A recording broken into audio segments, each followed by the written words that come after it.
Good evening everyone, welcome back to my channel. আশা করছি তোমরা সবাই ভালো আছো আর আমরাও ভালো আছি। আজ আবারও তোমাদের সামনে চলে এসেছি নতুন আরেকটা ভ্লগ নিয়ে। আই হোপ তোমাদের ভালো লাগবে। তাহলে চলো পুরো ভিডিওটা চেক করতে থাকো।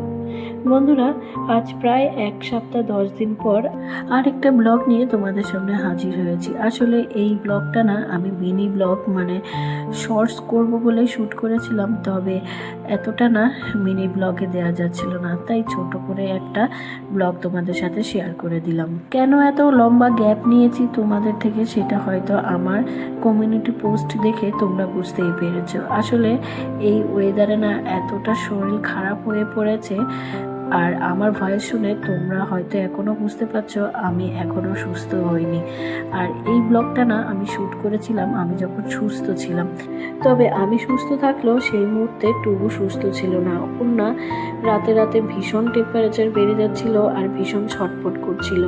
ক্যালপল দিলে জ্বরটা ছেড়ে যাচ্ছিল, আবার 6 ঘন্টা পর ওর না জ্বরটা ফিরে ফিরে আসছিল। আর এভাবে না 3 দিন দেখেছিলাম, তবে আর রিস্ক না নিয়ে বিকেলবেলা ঘুম থেকে ওঠার পরই আমি সন্ধ্যের টিফিনটা খাইয়ে সন্ধ্যে দিয়ে ওকে নিয়ে ডাক্তারের উদ্দেশ্যে বেরিয়ে পড়েছিলাম। আর আমার সাথে গেছিল আমার শ্বশুর বাবা। আসলে হাজব্যান্ড যেহেতু অফিসে ছিল তাই শ্বশুর বাবাকে নিয়েই বেরিয়েছিলাম, তবে হাজব্যান্ড না ফোন করে বলেছিল ওখান থেকে ডাক্তারবাবুর চেম্বারে পৌঁছে যাবে। আমি একাই যেতে পারতাম টুবুকে নিয়ে, তবে টুবু না অসুস্থ ছিল, তাই শ্বশুর বাবা আমাকে আর একা ছাড়েননি। এর মধ্যে আমরা ডাক্তারের চেম্বারে এসে পৌঁছে গেছি আর হাজব্যান্ড আগেই ওখানে এসে পৌঁছে গেছিল। যে কোনো বাচ্চাদের দেখবে যতক্ষণ পর্যন্ত ওদের শরীরে দুর্বলতা না আসে ওরা ততক্ষণই ছটফট করবে, দৌড়াদৌড়ি করবে, খেলাধুলো করবে, এইসব নিয়ে বিজি থাকবে। আর যখনই নিজেদের শরীরে ক্লান্ত ভাব হবে বা শরীর খারাপ হবে তখনই দেখবে চিৎকার চেঁচামেচি ছটফট এইরকম শুরু করবে। আমার মনে হয় শুধু এটা আমার টুবু শোনা না, প্রতিটা বাচ্চাই এমনটাই করে। যেদিন থেকে ওর শরীর খারাপ শুরু হয়েছে মানে জ্বর আসছিল, সেদিন থেকেই না ওর খাওয়া দাওয়া একদমই অরুচি হয়ে গেছে, একদমই খেতে চাইছিল না। দুপুরবেলা অনেক কষ্টে একটু খাইয়েছিলাম, তবে বমি করে পুরোটাই ফেলে দিয়েছিল। ওর গায়ে তখন টেম্পারেচার ছিল, তাই ক্যালপল খাইয়ে দিয়েছিলাম। ক্যালপল খাইয়ে ওনা ঘুমিয়ে পড়েছিল। ঘুম থেকে ওঠার পর ওকে একটু সন্ধ্যের টিফিনটা খাইয়ে ডাক্তারের চেম্বারে নিয়ে এসেছি।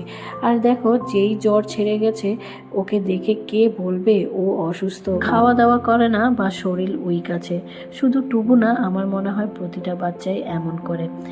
ডাক্তারের চেম্বারে না বাচ্চাদের জন্য অনেক রকম খেলনা দিয়ে রেখেছেন যাতে বাচ্চারা এসে টাইম পাস করতে পারে, বোর না হয়, মায়েদের বিরক্ত না করে।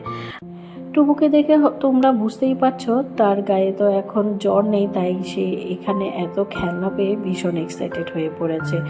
আর ওকে শান্ত করার জন্য ওর সাথে সঙ্গ দিচ্ছিলাম। আমার মনে হয় আমরা মায়েরা আমাদের সর্বস্ব দিয়ে চেষ্টা করি বাচ্চাকে ভালো রাখার, ওর যেন ওয়েট গেইন ভালো হয়, ডেভেলপমেন্ট ভালো হয়, সব দিকে আমরা সর্বস্ব দিয়ে নজর রাখার চেষ্টা করি। তার জন্য নিজেদেরকে ভুলে বাচ্চাদের টেক কেয়ার করি, বাচ্চাদের যত্ন নেই। এই সব কিছুর মাঝেও দেখবে বাচ্চারা কিন্তু অসুস্থ হয়েই পড়ে, তবে সেটা আমাদের ব্যর্থতা বা আমাদের ভুলের জন্য নয়। কিন্তু আসলে এখন যে ওয়েদারে শুধু বাচ্চারা না আমরা বড়রাও অসুস্থ হয়ে পড়েছি।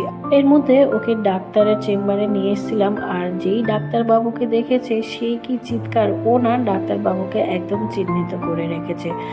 ভীষণ জোর জবরদস্তি আর অনেক চেষ্টা করেও টুবুর হাইট একদমই মাপতে পারেনি, তবে ওয়েট মেপেছিলাম, ওর না ওয়েট লস হয়েছে। একদমই খাওয়া দাওয়াই করতে চাইছিল না, তার জন্য ওয়েটটা লস হয়েছে। এর মধ্যে ওকে নিয়ে আমরা বাড়ি ফিরে এসেছি, আর ফেরার সময় ওষুধগুলো নিয়ে এসেছিলাম।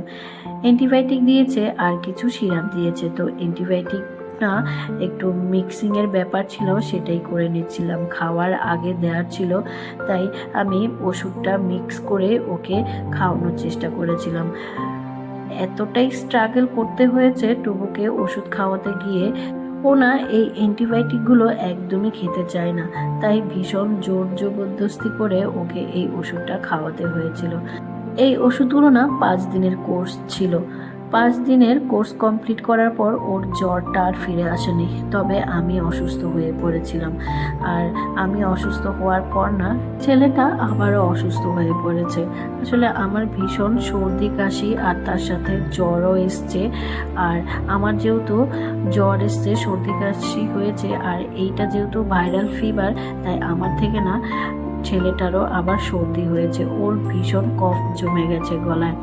আর মা ছেলে মানে বাচ্চা আর মা যদি একসাথে অসুস্থ হয়ে পড়ে কী যে কন্ডিশন হয় সেটা তোমাদের বলে বোঝানোর মতো না। আমার মতো যাদের ছোট্ট বেবি আছে আর একসাথে যদি অসুস্থ হয়ে থাকো তাহলেই তোমরা বুঝতে পারবে। এর মধ্যে অনেক স্ট্রাগল করার পর ওকে অ্যান্টিবায়োটিকটা খাওয়াতে পেরেছিলাম। দেন আমাদের ডিনারের রান্নাটা কমপ্লিট করে হাজব্যান্ডের লাঞ্চ বক্সগুলো ধুয়ে টুবু সোনার জন্য আলু ভাজা করে ওকে ডিনার খাওয়াতে চলে এসেছি। ওকে খাওয়ানো মানে তো সেই আবার যুদ্ধ, অনেক যুদ্ধ করে ওকে খাওয়াতে হয়। আমাকে না প্রচুর এনার্জি নিয়ে আর প্রচুর টাইম নিয়ে ওকে খাওয়াতে বসতে হয়। ভীষণ স্ট্রাগল আর অনেক টাইম নিয়ে টুবুকে ডিনারটা খাইয়েছিলাম, তবে পুরোটা কমপ্লিট করাতে পারিনি। ওকে খাওয়ানোর পর আমরাও খাওয়া দাওয়া কমপ্লিট করে ওকে ঘুম পাড়াতে নিয়ে এসেছিলাম। বাবুর দেখো রাত হয়েছে নাকি ভোর হয়েছে তাকে দেখে কার বোঝার সাধ্য আছে। জানো তো বন্ধুরা, আমি এই ভিডিওটা শ্যুট করেছিলাম অনেক দিন আগে, তবে এখন যখন ভয়েস ওভার দিচ্ছি আমি না একদম ফিট বা সুস্থ সেটা কিন্তু নয়। এখনও নাক দিয়ে সর্দি বেরোচ্ছে আর কাশি হচ্ছে, তবে টেম্পারেচারটা এখন আর নেই, তাই রাত্রিবেলা রুম থেকে বাইরে বেরিয়ে তোমাদের সাথে ভয়েস ওভার দিয়ে ভিডিওটা কমপ্লিট করছি। এই পর্যন্ত যারা আমার ভিডিওটি দেখেছো তাদের যদি একটুও ভালো লেগে থাকে তাহলে প্লিজ আমার চ্যানেলটা সাবস্ক্রাইব করে ভিডিওটা লাইক করে দেবে আর শেয়ার করে দেবে। আর যারা আগে থেকে এই কাজটা অলরেডি করে রেখেছো তাদেরকে অসংখ্য ধন্যবাদ। আমার আজকের ভিডিওটি এই পর্যন্তই। আবার আরেকটা নতুন ভিডিও নিয়ে চলে আসবো অন্য কোনো দিন তোমাদের সামনে। ততক্ষণ সবাই ভালো থেকো, সুস্থ থেকো।